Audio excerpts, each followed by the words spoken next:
mofinaina isan'andro atolotry ny mpitandrina rakotina valina maoly.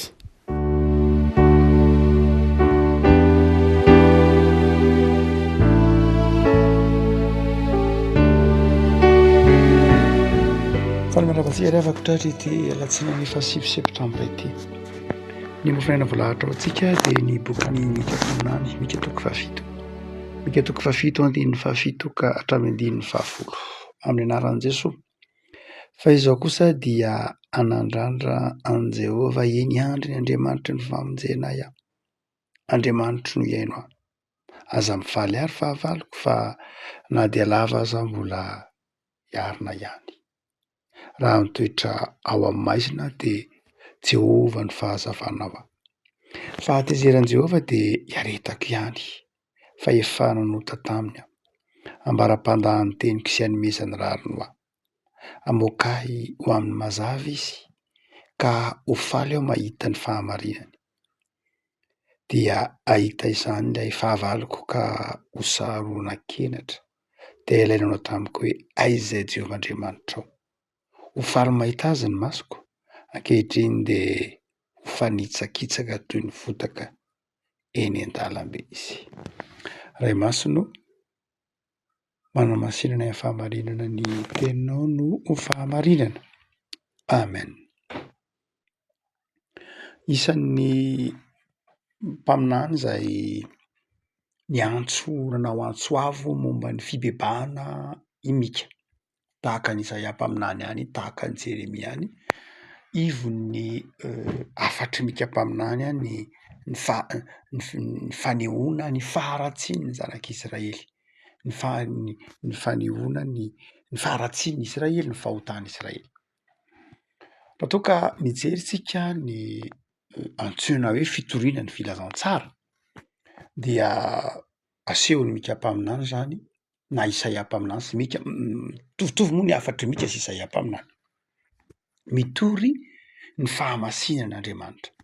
Ny antsoina hoe fitoriana ny filazantsara voalohany indrindra dia mitory ny fahamasinan'Andriamanitra, manambara ny fahamasinan'Andriamanitra, manomboka eo amin'ny fahamasinan'Andriamanitra, fitoriana ny fahamasinan'Andriamanitra no miandoha ny fitoriana ny filazantsara. Ambara ny mahatsara an'Andriamanitra, ny fitiavan'Andriamanitra sy ny fahamasinany. Ary dia rehefa mitory ny fahamasinan'Andriamanitra isika ny fitoriana ny filazantsara, vao omaly moa ny alahadin'ny AFF dia mahatsiaro izany tsika rehetra, dia ny ao aorianan'ny fitoriana ny fahamasinan'Andriamanitra dia mitory kosa ny faharatsian'ny ota, ny mahampanota ny olona, ary ny fifanenany lay fahotan'ny olona, ny fahatsapany ny fahotan'ny olona eo anatrehan'ny fahamasinan'Andriamanitra no miteraka ny atao hoe fibebahana. Zany hoe rehefa toriana ny fahamasinan'Andriamanitra dia teraka ho azy ao anatin'izay fitoriana ny fahamasinan'Andriamanitra izay ny faharatsian'ny fahotana. Ary dia rehefa vita izay dia ambara kosa ny fitiavan'Andriamanitra ao amin'i Jesosy.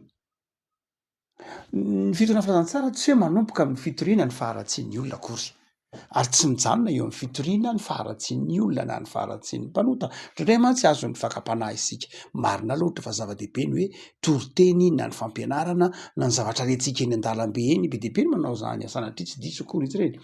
Fa tsy izay loatra ny mety ataontsika hoe ny afatry ny filazantsara, ny hoe manomboka amin'ny fitoriana ny faharatsian'ny olona, tsy izay loatra. Raha ohatra ka miainga amin'ny fitoriana ny faharatsian'ny olona dia manjary olona kivy no hita. Maninona moa ny olona maninona moa no ambara hoe ratsy ny olona? Ambara hoe ratsy ny olona rehefa ambaranao fa tsara Andriamanitra. Raha ohatra ka avy hatrany dia mifatratra ao amin'ny fitoriana ny faharatsian'ny olona dia manjary olona miondrika, olona mahatsiaro resy, hitantsika ny Romanina toko 5:5, olona mahatsiaro kivy, vesara ny fahotana. Tsy izay, tsy mijanona amin'izay ny toriteny sy ny fampianarantsika rehefa miresaka amin'ny olona itsika. Manjary miteraka hakiviana ho azy fotsiny. Fa rehefa aseho antsika ny fahamasinan'Andriamanitra, aseho antsika ny fahatsaran'Andriamanitra, dia tsarainy izay fahamasinan'Andriamanitra izay ny mahampanota anao, ny mahampanota atsika. Ary izay no mahatonga antsika hanana etaeta hiditra ao anatin'ilay fahamasinan'Andriamanitra. Tsy tafiditra ao anatin'io fahamasinan'Andriamanitra mihitsy ny fisika raha tsy ho Jesoa. Zay no mahatonga ny fidiran'i Jesoa ao anatin'ilay resaka fibebahana. Zany hoe rehefa matsiaro ny tenantsika mpanota antsika dia ambara fa tsy misy famonjena afa-tsy ao amin'i Jesoa. Ary zay no aseho mika mpaminany eto. Hoy mika mpaminany. Izy manao hoe ny fahatezeran'i Jehova dia aretako ihany, fa efa nanota taminy aho.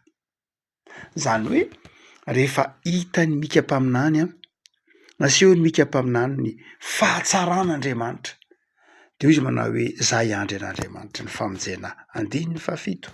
Ary rehefa toriana ny fahatsaran'Andriamanitra, toriana ny fitiavan'Andriamanitra dia manana etaeta isika dia anatona an'Andriamanitra. Rehefa asehonao ary zay moa zany Andriamanitra, asehon'Andriamanitra amintsika ny fahatsarany, asehon'Andriamanitra antsika ny famindram-pony, dia tehiteny tahaka amin'ny mika antsika manao hoe za Andriamanitra iandry anao, Andriamanitro iaino ahy ianao. Ry havako malala am'izao tsika hoe fiandohany ny herinandro zao, ny Andriamanitra ao dia Andriamanitra te hiaino anao, miaino anao, Andriamanitra tsara, Andriamanitra masina, Andriamanitra izay tianao ary miandry anao hanandrandra azy, miandry anao hitodika any aminy. Mamaky an'Andriamanitra tsy ny hanameloko anao, fantatr'Andriamanitra reny nge sika, fantany nge ny toetratsika, Andriamanitra mahafantatra ny hadalan'ny olona. Fa ny mamaky an'Andriamanitra dia zao, ianao hijery azy, ianao hitodika any aminy, ianao hiteny tahaka ny mika mpaminany hoe hiandry an'Andriamanitra ny famonjena. Ary hoy mika manao hoe ny fahatezeran'i Jehova dia aretako ihany. Zany hoe tsy mampanina mihitsy satria ekeko ny fahotako, zay lay fiankekerika, ekeko ny fahotako, tsy mampanina fa iaretako ny fahatezeran'Andriamanitra. Andriamanitra Davida nitenenin'Andriamanitra manao hoe ianao dia aza manisa ny zanak'Israely. Davida moa azo mifakam-panahy satria olombelona fakam-panahy ny freriana, dia manao hoe mba firy azy zao ny miaramilako, mba firy azy zao ny vahoakako, mba firy azy zao nisan'ny tanapinga sy ny tahaka zany. Dia ny antony amin'izany Davida azy dia mazava be eo amin'ny soratra masina hoe mba firy zao mba ho fantatra ny heriny sy ny tanjaky ny miaramila ao aminy. Dia Andriamanitra teny aza manisy ianao. Ndika le fanosana tsy hoe lafy ny fanosana ve fanosana fotsiny, fa ny tian'Andriamanitra ho tahaka Davida teny hoe raha nandresy tamin'ny ady nge ianao tsy no ny herin'ny miaramilanao hoe tsy hoe betsaka nge miaramilanao dia nandresy ianao, fa impiry ara toko anankiray ihany ianao dia ianao rery ny atrika ny Filistina sy Goliata fa nandresy ianao. Fa raha ohatra ka manisa ny miaramilanao anao dia mieritreritra ianao fa avy aminao ny fandresena. Raha ohatra ka manisa ny miaramilanao anao na manisa ny vahoakanao dia hireharenao, heverinao fa niankina taminao no nahatonga an'izao. Raha ohatra ka mitombo tahaka izao ny vahoakanao, mitombo tahaka izao ny miaramilanao dia heverinao fa herin'olombelona no nahatafitanao. Noho izany dia izao avelao fotsiny amin'izao, mandehana amin'ny fahasoavana. Ary dia Davida moa mikiry ihany dia nanisa tezitr'Andriamanitra hoe natezitra n'Andriamanitra tsy hoe raha tsy fanahy izy, fa natezitra n'Andriamanitra dia ny hoe nitoky tamin'ny herin'olombelona Davida. Ary reny tsy tian'Andriamanitra, ny voninahitr'Andriamanitra tsy tian'Andriamanitra omena ny hafa. Ny fandresen'i Davida tsy avy amin'olombelona fa avy amin'Andriamanitra. Afaka malala rehefa nanota Davida dia tezitr'Andriamanitra dia Davida hoy Andriamanitra taminy inona ary ny tianao, inona ny sazy tianao ataoko aminao. Dia Davida manao hoe namen'Andriamanitra safidy izy, dia Davida manao hoe aleoko kapohan'Andriamanitra, aleoko azo ny tanan'Andriamanitra toy izay azo ny fahavalo, toy izay azo ny mosary, fa aleoko aretina, aleoko kapohan'Andriamanitra. Ry havako izay no hitan'ny mika mpaminany eto manao hoe tsy mampanina fa nanota, fa izao aleoko ny fahatezeran'Andriamanitra ny mahazo ahy toy izay ny fahavalo. De afaka misaotra an'Andriamanitra antsika araka ny tenin'ny Paoly amin'ny Romanina toko 7 hoe misaotra an'Andriamanitra amin'ny Kristy Jesosy ary dia hoy mika eto manao hoe amokay ho amin'ny mazava iza lay mazava.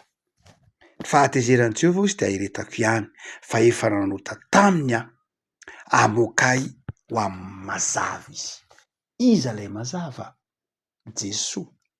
Any mika mpaminany, mika moa de efa mpaminany miresaka momba any Jesosy, hitantsika tsara ny afatry mikany amin'ny momba ny nivoahan'ilay Mesia any Betlehema. De afaka eo ny fahotantsika, ny zavatra andrasa n'Andriamanitra amintsika dia ny fanekentsika na ahoana na ahoana tsy hiala amin'Andriamanitra, hitodika amin'Andriamanitra. Ary rehefa mitodika amin'Andriamanitra isika, rehefa miaraka amin'Andriamanitra isika de zao mamoaka antsika ho amin'ny mazava. Andriamanitra mamoaka antsika ho amin'ny mazava. Iza le mazava? Jesosy. Ao amin'ny Jesosy no mahatonga antsika sambatra, mahatonga antsika ho faly. Hoy andininy tapany farany amin'ny dininy 5 manao hoe ka ho faly aho mahita ny fahamarinana. De afaka manomboka ny herinandrontsika araka ny voalaza teo. Eto ny zavatra roa lehibe tsy tokony adonona ary amin'ity afatry mika ity. Inona no ateraky inona ny zavatra ateraky ny firaisantsika amin'Andriamanitra, ny ateraky ny fibebahantsika, inona no ateraky ny fiombonantsika fiainana amin'Andriamanitra? De mazava indrindra, voalohany indrindra de zao mazava ny lalana hitondran'Andriamanitra antsika. Tsy very isika. Ny ota dia manakona antsika tsy ahitantsika ny lalana marina. Ny ota de manakona ny masontsika ka tsy ahitantsika ny tena fiainana, tsy ahitantsika ny tena izy ny ota. Zay ny mahota ny ota. Fa rehefa miaraka amin'Andriamanitra isika dia amin'ny alalan'i Jesosy, lay lalana sy fahamarinana ary fiainana de hitantsika ny lalana mazava. Hitantsika ny lalana hitondran'Andriamanitra antsika. Ny ota mahatonga antsika mirehare, mahatonga antsika mizahozaho, mahatonga antsika mihevitra ny tenantsika ho tsara noho ny hafa aza indraindray, mihevitra ny tenantsika ho marina mandrakariva. Ny ota manakona ny lalana tsara eo anatrehantsika ary mety mampivily lalana antsika mihitsy. Afaka malala Jesosy no lalana sy fahamarinana ary fiainana. Rehefa miaraka amin'ny Jesosy isika dia atoron'Andriamanitra antsika, tarihin'Andriamanitra antsika amin'ny lalana marina sy mazava isika. Andriamanitra efa ndraisantsika teto amin'ny mofinaina manao hoe isan'ny fomba fiasan'ilay ratsy fomba fiasan'ny devoly ny manova ny soratra masony io ka mahatonga antsika tsy mahita ny marina na tsy mahafantatra ny marina. Ao anatin'izao taonjato tenantsika zao de misy lafin-javatra 2 na 3 lehibe mihitsy izay fotom-pisainana mipoitra ankehitriny ka mahatonga ny olona ataontsika hoe tsy mahatakatra tsy mahatsapa ny fahamarinana ny tenin'Andriamanitra. Anankiray amin'ireny lay ataontsika hoe sensualisme. Ny hoe sensualisme dia raha milafiny ataontsika hoe théologie zany resahantsika eto, dia ilay zavatra ohatran'ny hoe mahafinaritra, ohatran'ny hoe mahafinaritra kanefa ny mifanohitra amin'ny sitrapon'Andriamanitra. Ohatran'ny hoe zavatra tsara, tsy zavatra ataontsika hoe materiel io fa mety ho foto-kevitra io, mety ho filôzofia io, mety ho zavatra manaitra nefa mety ho slogan mihitsy ary zay manaitra ny olona ary heverina ho toy ny marina nefa mifanohitra amin'ny sitrapon'Andriamanitra. Be dia be ohatrany atao hoe ny concept ny liberté amin'izao andro antsika izao, ny fahafahana dia concept ny droit individuel. Be dia be ny zavatra zay heverina hoe tô manaitra, tô mahafinaritra, tô marina nefa kay mifanohitra amin'ny sitrapon'Andriamanitra. Miafina ao ambadika ilay zavatra toy ny tsara Ianao nge afaka zava-dehibe nge zany fahafahana zany sarobidy zany fahafahana zany fa rehefa tena jereo nefa le fahafahana vozana ankehitriny de fahafahana fanohitra amin'ny sitrapon'Andriamanitra. Galatiana ambaran'ny Paoly amin'ny Galatiana io manao hoe fa efa natsoina ho amin'ny fahafahana ianareo rahalahy kanefa tandremo tsara sao dia hoentinareo manaraka ny nofo izany fahafahana izany. Ary hitantsika fa ny slogan ankehitriny de ny fahafahana fa rehefa tena jerena dia tsy tena fahafahana loatra ary lay izy. Be de be ny tahaka zany zao sensualisme, misy zavatra tahaka zany zay mitrangy eto ambonin'ny tany, tsy vitan'izany ihany a. Fa hitantsika misy maromaro ataovy eo ny rationalisme, marina fa filôzofia efa somary tranainainy ihany ny rationalisme, fotom-pisainana efa tranainy ihany, efa aty ambadiky ny ataontsika hoe filôzofia des lumières. Fa izao raha ohatra ka jerevantsika de le hoe mbola mbola iainan'ny olona ihany le hoe mitady zavatra miankina amin'ny sain'olombelona, tsy misy zay tsy miankina amin'ny finoana, tsy miankina amin'ny tsy misy tsy manatoerana ny finoana, tsy manatoerana ny zava-panahy fa izao miankina fotsiny amin'ny antsoina hoe raison, amin'ny raison humaine, amin'ny fotom-pisainana, amin'ny zavatra profon'ny saina, amin'ny fahatakaran'ny saina, filôzofia zay marina fa tenantsika hoe efa hatramin'ny andron'ny Descartes. Dia hoy tsika manao hoe mbola mipetraka zany ankehitriny ary de na io baiboly io aza de mbola aka nga io baiboly ange tsy profo hoe ahoana naporofona fa zao dia io ndraindray ny mampifandona ny siansa sy ny fivavahana satria io moa rehefa marivorivo fahalalana zay ny olona ary arakaraky ny mamparivorivo fahalalana ny olona ndraindray ny mahatonga azy mora manohitra ny finoana. Hotsika manao hoe mbola mitsoko zany ankehitriny indrindra amin'ny olona zay tsika hoe tsy tena lasa azafady mialatsiny amin'ny fahalalana moa ndraindray de manjary lasa manohitra ny fivavahana. Ary dia be de be ny lafin-javatra zay anolanan'ny olona ny soatra masina, ny illusionisme zay iainantsika ankehitriny, ny illusionisme zay fotom-pisainana manao hoe izay rehetra mitonontonona ho avy amin'Andriamanitra de amin'Andriamanitra, avy amin'Andriamanitra, zay manao hoe tomboky de Andriamanitra de avy amin'Andriamanitra, izay rehetra miantso Jesosy ve de avy amin'Andriamanitra de ny ran'Andriamanitra daholo, tsy ho Jesosy tandremo tsara fa tsy zay rehetra miantso Andriamanitra akory de ny ran'Andriamanitra, tsy zay rehetra mitonona ho ny ran'Andriamanitra de de avy amin'Andriamanitra, satria misy le fotom-pisainan'ny olona ankehitriny dia mora lasa n'lay illusionisme, lay zavatra mora hita vetivety eo, lay tsy lasa lavitra, lay tsy ampy fahalalana dia mora voarebireby ny zavatra ivelany. Ary dia hitantsika fa be de be nohatra zany, be de be ny voataonan'ny fahagagana vetivety, voataonan'ny zavatra hita maso vetivety, hotsika manao hoe mora latsaka ao anatin'ny fahotanan'ny olona, mora latsaka ao anatin'ny fahotanan'ny olona. Ary dia afatry mikam-paminany eto. Voalohany de izao meteza miaraka amin'Andriamanitra ianao. Raha vao tsy miaraka amin'Andriamanitra ianao de izao menjera tsy hitanao ny lalana marina, be de be ny zavatra mamandrika ankehitriny, be de be no mifandriky le ratsy eny an-dalana eny ankehitriny amin'ny fotom-pisainana, tsy hitanao akory, tsy tsapanao akory, tsy tsapanao akory ndraindray fa efa mivilalana hoe ahoana moa zany Andriamanitra, satria mahery be le fakam-panahy, mahery be le zavatra zay ka mahatonga ny fotom-pisainana ny otange tsy voatery hoe ny mangalatra sy ny mamono olona sy ny mandainga sy ny jangajanga, tsy zay ange le ota fantatra fa zao misy ndraindray ao anatintsika ao misy fandrafinan'Andriamanitra, ao anatintsika ao ndraindray misy tsy fahatokinan'Andriamanitra, mety tonga ny ampiangonana ihany sika fa tsy matoky an'Andriamanitra ange isika ndraindray misalasala sika, tonga ny ampiangonana ihany sika, tsy maninona tonga ny ampiangonana sika tsara zany fa ndraindray mbola ao anatintsika eo ihany lay fisalasalanana amin'ny fitiavan'Andriamanitra, mbola ao anatintsika eo ihany lay frehariana te hitoky amin'ny herin'ny tena, mbola ao anatintsika eo ihany lay fiheveran-tena ho maly eo tena tsy mila an'Andriamanitra. Satria ny fitsokan'ny rivotra eto amin'izao tontolo izao de mampiditra an'izany toe-tsaina zany ao anatintsika.